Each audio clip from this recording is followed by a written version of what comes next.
início, era a ARPANET. Ela foi desenhada para uso militar. Conectou as Forças Armadas Americanas e as agências de espionagem do país para servir como proteção no caso de um ataque nuclear. Para dar o alerta, bastavam alguns poucos bytes.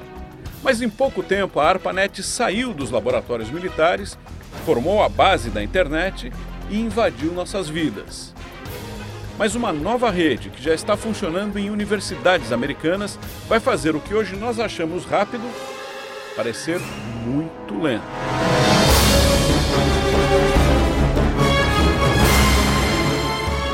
Internet 2 allows science, which is increasingly international, to exchange data and information at very high speeds, speeds that are beyond human comprehension. O americano Stephen Wolf é considerado um dos pais da internet. Trabalhou em um dos laboratórios militares onde as fundações da grande rede foram lançadas. Foi um dos primeiros a perceber o potencial que vários computadores reunidos poderiam ter não só nos confrontos da Guerra Fria, mas também nas universidades e para as pessoas. Num tempo em que as pesquisas eram feitas isoladamente, em universidades espalhadas pelo país, Wolf teve a ideia, em 1986, de interligar os computadores de 5 universidades em rede.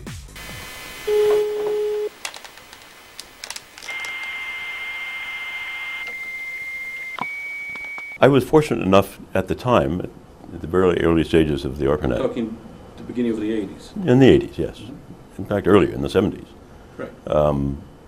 To be working in an organization where there was a large mainframe computer, which was accessible from all over the company, all over the installation. Which company was that? It was called the Ballistic Research Laboratory. It was a military laboratory. But the point was that it was easy to see the benefits of interconnectivity to the scientific enterprise. And it was only a small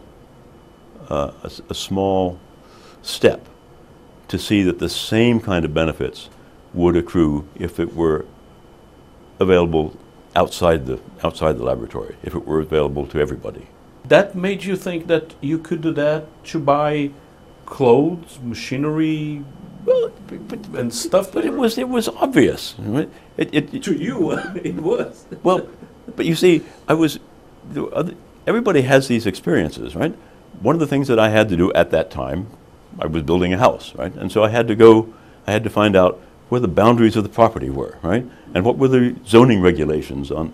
And you know how you did that in the 70s? Oh, you usually had to go. You go to City Hall, Yeah. right? And beg your question of somebody behind a desk. And it just seemed to me, it's obvious. I wouldn't have to do that at work, right? I could just call it up from the computer. Why can't I do that at home? That was obvious. The things that, because the conduct of science is not that much different from the conduct of ordinary life, is it? I mean, you collaborate, you think, you get data, you absorb it, you write things, and you disseminate them.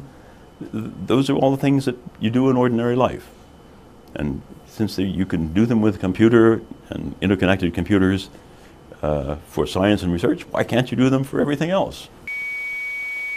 Mas se os baldes da época, ou centenas de bits por segundo, eram capazes de levar toda essa informação de um lado para o outro, hoje tudo mudou. A quantidade gigantesca de dados coletados e a contribuição cada vez maior em experimentos como o LHC na Suíça ou nos telescópios ao redor do mundo tornou necessárias velocidades que eram difíceis de imaginar até pouco tempo atrás. Are we ever going to need, for personal use, as a society, anything like Internet 2? There are two reasons that you need a large bandwidth, right? One is if you have a scientific instrument, some sort of instrument that is putting out this deluge of data. The other is if there are millions of people, right? Millions of users each using a few megabits. In addition, in the future, it will not just be people who are using the internet. Right? The currently fashionable buzz phrase is the Internet of Things. In the future, many more things than we are accustomed to thinking of today will be internet connected. There's an old joke about having your refrigerator having an internet connection and calling up the grocery store and ordering milk when you start to run low. Well, my phone today has an internet connection that does things. Yes. Even parking my car. Exactly. And that can only increase, that will only increase as more and more things, light switches on the wall, electric sockets on the wall. There are already in your car probably more than 10 networks, right, for communicating information to run the car. And the beauty of the internet technology, as it has been developed, is it is able to accommodate both sets of needs in a unified framework, which allows the things to communicate with people and vice versa. So you can control things and things can talk to you. Imagine que as nossas primeiras conexões fossem como bicicletas nas primeiras trilhas da internet. Hoje, trafegamos na estrada da informação com os nossos confortáveis sedãs, a alguns megabits por segundo. Navegar na Internet 2 é como atravessar continentes a bordo de um supersônico, com velocidades 50.000 vezes maiores, de centenas de bilhões de bits por segundo. When will that capability be translated into a much broader use, if ever? Do you see it? The key concept is collaboration. The reason for needing these high-speed networks is transfer of data and collaboration among scientists who are doing the research. Science is increasingly international. It's not atypical for a scientific paper to have a half a page full of authors. Scientific collaboration is larger and more endemic than it ever was before. So the technologies that are developed for collaboration are the same as the technologies which are available on the internet that we all use at home. Mm-hmm. Do you use collaboration tools at home? Yes, you do. With your friends, you use tools, social networks, for example, right. Facebook and the like. These are tools for collaboration among people. They're the same kinds of tools developed for slightly different purposes as are used in the scientific community on Internet 2 and its sister networks around the world. Are we going to have a multitude of different internets for different uses in the future? Isn't it interesting?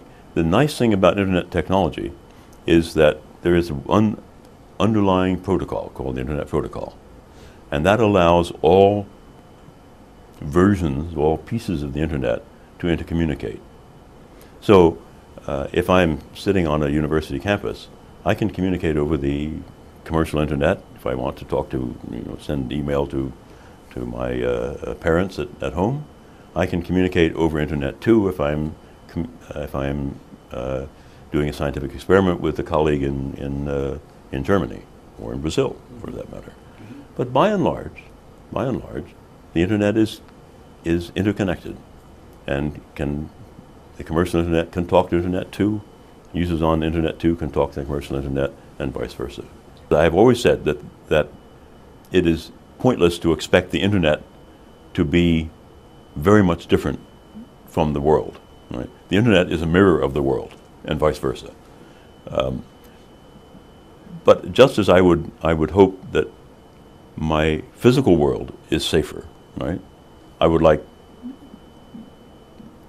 in some places in the world, I cannot be assured that someone won't break down the door of my home and invade the home, right? I would like the physical world to be safer. I would like the Internet, my Internet world, to be safer as well. The academic community, the research community, has always been in the forefront of the development of Internet technology. Right? It started in the academic community, right? And no one is more aware of the dangers of identity theft and loss of privacy and so on, than the academic community. There's an organization called the Internet Society, whose motto, whose slogan is "The Internet is for everyone." I think that's important. And I think if we keep that in mind, the Internet is for everyone, that sort of keeps us mindful of things like the digital divide, keeps us mindful of things like the need for broadband for everybody, right? Keeps us mindful of the need for the Internet, the network, right, as an augmentation of our human condition.